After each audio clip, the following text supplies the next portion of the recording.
hamma o'zini viloyatida taksi qiladigan jarayonga ham yetib kelamiz. Andijonliklar Andijonda, Qoraqalpog'istonliklar Qoraqalpog'istonda, Qashqadaryoliklar Qashqadaryoda. Keyingi navbat sartarosh shu o'qituvchilargami? Qonunchilikka imi-jimida kiritilgan cheklov noroziliklarga sabab bo'lmoqda. O'zbekistonda taksichilarning o'z yashash joyidan boshqa hududda taksichilik qilishi qonunga zid deb belgilandi. Ashurmatovning so'zlariga ko'ra, bu tartib 2011-yilda ham qabul qilingan, ammo hozirda o'z kuchini yo'qotgan. Mazkur qaror o'rnini bosuvchi 2025-yilda chiqqan qarorga ko'ra esa haydovchining o'z hududida, ya'ni litsenziya kartochkasida ko'rsatilgan hududda faoliyat olib borishi belgilab qo'yilgan. Bu oldindan bo'lgan narsa va allaqachon kuchga kirib bo'lgan, deydi vazirlik vakili. Taksichilik qiluvchilar litsenziya varaqasida keltirilgan hududda yoki unga tutash bo'lgan hududlarda taksichilik qilish mumkin.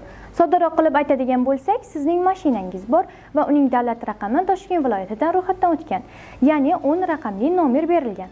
Shunda siz Toshkent viloyati va unga tutash bo'lgan hududlarda, ya'ni Toshkent shahri, Sirdaryo va Namangan viloyatlarida taksichilik qilishingiz mumkin. Yoki Samarqand viloyati davlat raqam belgisini olgan bo'lsa, Samarqand viloyati ichi va unga tutash bo'lgan hududlarda taksichilik qilish mumkin, deydi Ashurmatov. Vazirlar Mahkamasi tomonidan qonunchilikka imi-jimida kiritilgan bu yangilik jamoatchilik noroziligiga sabab bo'lmoqda. Jumladan, iqtisodchi Otabek Bakirov so'zlarini keltirsak, qaror muhokamaga qo'yilmagan, nima uchun bunday talab kiritilayotgani izohlanmagan, uning oqibatlari ham o'ylanmagan.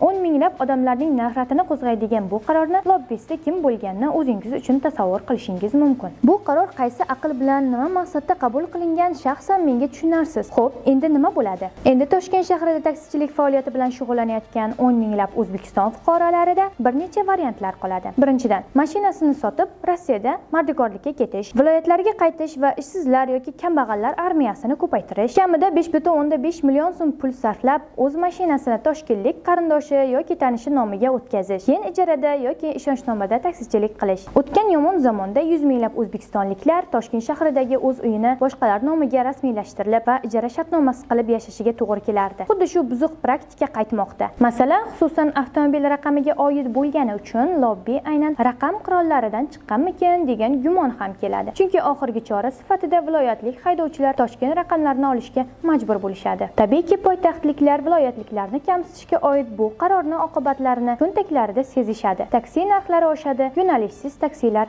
kamayadi. Konstitutsion sudga murojaat qilinadimi? Shaxsan mening fikrimcha, poytaxtda taksi xizmati ko'rsatishdan viloyatliklarni chetlatadigan yoki cheklovni aylanib o'tish uchun qo'shimcha xarajatga majburlaydigan bu rasvo talab konstitutsiya ruhi va mundarejasiga zid. Behzod Hoshimov bilan bu borada to'liq ham fikrman. Konstitutsion sudga murojaat qilishning eng tez varianti sifatida parlament deputatlari orqali amalga oshirilishi mumkin. Siz nima deb o'ylaysiz? Deputatlar orasida bironta mard chiqarmikin? Agarda viloyatlik taksichilarning huquqi cheklanishiga ko'z yumilsa, ertaga navbat viloyatlik novvoylarga, viloyatlik o'qituvchilarga va hammamizga yetib boradi. Biz o'tgan yomon zamondan bir kechada uyg'onib turib 2016-yilga kelib qolmaganmiz, deydi Otabek Bakirov. Bundan tashqari ushbu tartibga huquqshunos Xushnudbek Xudoyberdiyev ham o'z pozitsiyasini namoyish qildi. Endilikda haydovchilar mashina raqami berilgan hududda taksichilik qilishi mumkin bo'lar ekan. Bu degani, masalan, 60 raqamli avtomobili bor haydovchilar faqat Andijonda taksichilik qila oladigan bo'libdi. Endi nima bo'ladi? Birinchidan, endi Toshkentda taksilar qimmat bo'ladi. Ikkinchidan, 2 minutda keladigan taksi 10 yoki 20 minutda kelishni boshlaydi. Chunki qonuniy taksichilar soni keskin kamayadi. Uchinchidan, endi viloyatliklar noqonuniy taksichilik qilishga o'tadi. Ko'chalarda qo'l ko'tarib turganlar ko'payishni boshlaydi. Yashirin iqtisodiyot yana gullab yashnaydi. To'rtinchidan, endi qonuniy ishlamoqchi bo'lgan viloyatliklar noiloj o'z mashinasini Toshkent propiskasi bor biron tanishining nomiga o'tkazishga, o'zi esa Gendavernis orqali yurishga majbur bo'ladi. Natijada mulkiy nizolarning yangi to'lqini boshlanadi. Tanishiga ishonib o'z mashinasidan ayrilib qolgan yurtdoshlarimiz ko'payishni boshlaydi. Mas'ullar o'ylagandek bu qaror orqali Toshkentda tirbandlik kamayib qolmaydi.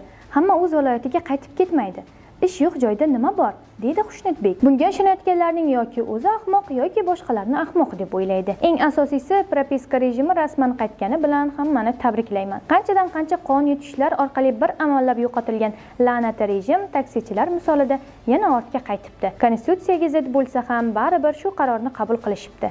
Propiska rejimi bekor qilingani yangi O'zbekistondagi eng katta yutuqlardan biri sifatida e'tirof etilgan edi-ya. Buncha tez ortga qaytamiz deb o'ylamagandim. Ushbu tartibga yana bir iqtisodchi Behzod Hoshimov fikrlarini keltiramiz. O'ylab ko'ring, Qashqadaryolik haydovchi Toshkentda ishlamasligini oqlashga ishlatilgan mantiqni Yunusobodlik haydovchi Sergelida ishlamasligiga yoki Chinozlik haydovchi Yangiyo'lda ishlashi mumkin emasligiga qo'yib ko'ring. Ahmoqona eshitiladi-ya. Bir respublika ichida cheklovlar ham xuddi shunday eshitiladi. Ular mantiqsiz, deydi Hoshimov. Ushbu eskidan mavjud bo'lgan yangi tartibga sizning fikrlaringiz qanday? Izohlarda yozib qoldirishingiz mumkin.